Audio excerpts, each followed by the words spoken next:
The Sony a77 Mark II is Sony's newest high-end APS-C A-mount camera, featuring a brand new 24 megapixel sensor, a new and sophisticated autofocusing system, and of course, a host of new features, all in the same style body as the original a77. Let's not forget, this camera also shoots at a blazing fast 12 frames per second. Now before we get into the review, let's just take a quick tour around the camera. Okay, so here's just a quick look at the a77 Mark II. As you can see here, you got your lens release button, your focus switches, so manual focus, continuous, automatic, and single. On the other side, you have a little button which you can use to customize for different settings, infrared for wireless remote, NFC logo for one-touch pairing.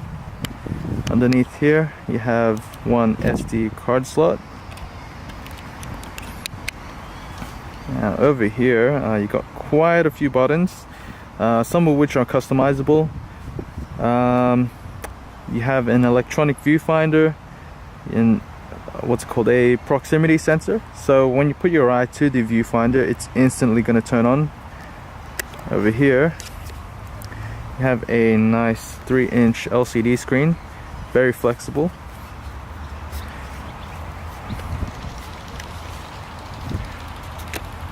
Pretty decent for viewing in bright daylight as well. Over here you have quite a few different ports, so over here you got your mini HDMI and a multi-port for attaching different accessories. Under here you have a microphone input. Now, unfortunately it doesn't have a input for headphones, so that's a bit of a downside. Over here is your flash sync port and your remote port, and over here I have a little port here for attaching a external power supply, and of course you have Wi-Fi built in. As we take a look at the top, you got quite a few other features as well. So you got your mode dial here,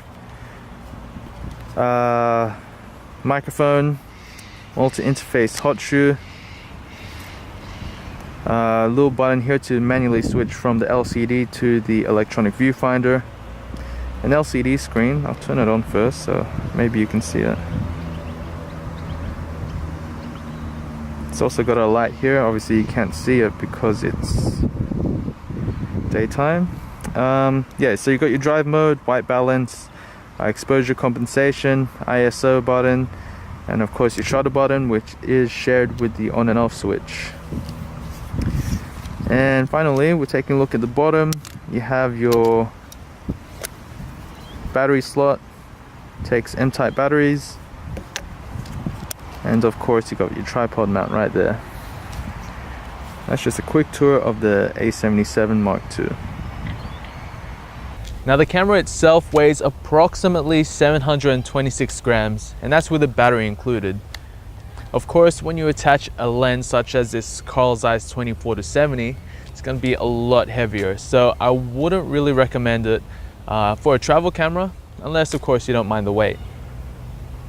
It also has a magnesium alloy body that is lightweight but very durable, and as expected of a semi-professional camera, it's weather sealed from dust and moisture.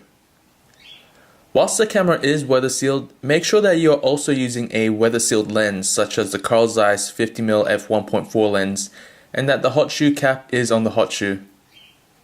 The menu system is very intuitive, and with what Sony calls Quick Navi Pro, settings can be changed with the press of a few simple buttons. In addition to that, you can also customize your camera for settings that you change quite often, and there are also 3 memory recall settings. Feature-wise, I was a bit disappointed because there is no Play Memories camera apps, and I really wanted to do some time-lapse videos in camera. But on the plus side, you do have NFC and Wi-Fi connectivity, so that means I can transfer my photos or videos from my camera to a mobile or tablet, and can also control it to take a photo or shoot a video. Now with all of Sony's A-mount cameras to date, they all have stabilization built into the body. So that basically means whatever lens you attach, it instantly becomes stabilized, and that's a great feature to have in a camera like this. With this new model, there is no GPS, which was featured in the original A77. But whether or not that matters to you depends on your shooting style. But for me, I never used it, so it's not a big problem. The autofocusing system is the standout feature that makes the A77 Mark II worth considering, especially if you're just upgrading from a previous A-mount camera or simply just getting into the world of photography. It has 79 phase detection autofocus points, where 15 of them are cross-type, and they're spread across the frame.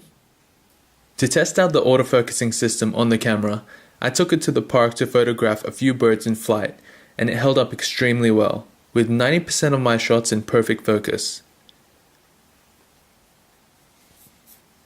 You also have a variety of focusing modes and flexibility to help you shoot in different situations.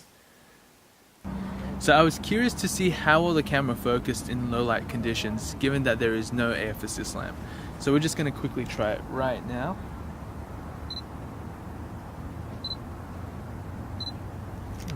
Okay, so the camera does a pretty decent job, but I guess you can't expect too much from it, especially if you're in very dark conditions.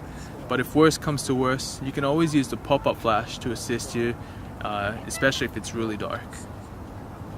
Now this camera can shoot up to 12 frames per second, and the better thing about this is that the buffer lasts for quite a long time. So if I'm shooting JPEGs, I can shoot up to 60 frames in one burst. Sport and wildlife photographers, especially those on a budget, would love this sort of camera because of the amount of frames that you can take, and with a very reliable autofocus system, without having to spend over $5,000 or $6,000 for it compared to other manufacturers. Now I've had a few questions with people asking me how well the tracking performs whilst a subject is moving towards the camera. So hopefully this little test will show you how well it performs, but on a heads up, I'm also using the Carl Zeiss 24-70mm f2.8 SSM lens.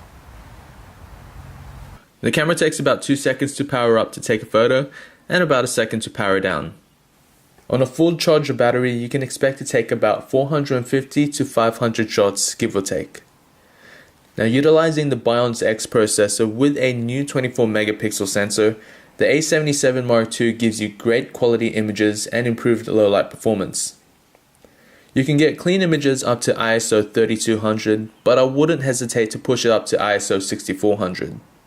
Now, I took this on a recent trip to Japan and was impressed with the images. They were vibrant, showed a lot of detail, and had excellent dynamic range, especially when you turn on the dynamic range optimizer. The camera can shoot in Full HD at 50p and 25p, and the region can be switched from PAL to NTSC, so you can use 60p and 24p. However, this function is only available in certain regions. In addition to this, you do have some video aids such as zebra, focus peaking, and quick continuous autofocus whilst filming.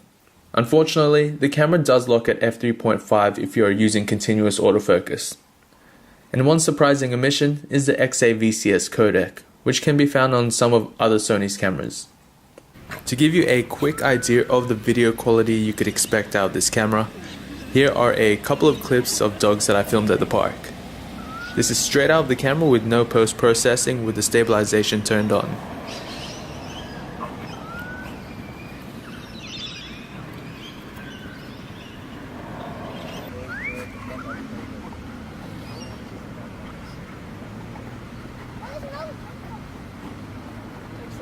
Oh, that's a fast one. That's a working dog. When I first heard of the A77 Mark II and glanced at its features and specs, I was a bit disappointed and a bit underwhelmed, mainly because of a few key features that I thought would make this an extraordinary camera. Features such as dual SD card slots, an AF assist lamp, Sony's Play Memory camera apps, and the a77 codec, which can be found on cheaper cameras such as the Sony Action Cam and the RX100 Mark III. It just didn't make sense to me. But on the plus side, the autofocusing system is really amazing, and the 12 frames per second shooting does come in very handy for sports and wildlife photographers. In terms of image quality, it's right up there with other high-end cameras from other manufacturers such as the Nikon D7100 and the Canon 70D. Now, after owning this camera for a couple of months, I can say it's been very reliable. And again, I gotta say the autofocusing system is truly amazing.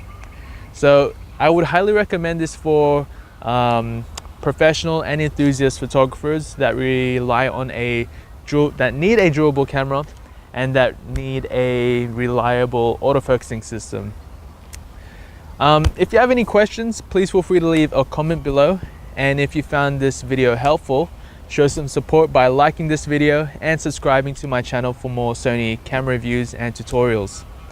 You can also check out more sample photos on my Facebook page and follow me on Instagram for more photo updates. Now until then, happy shooting and thanks for watching.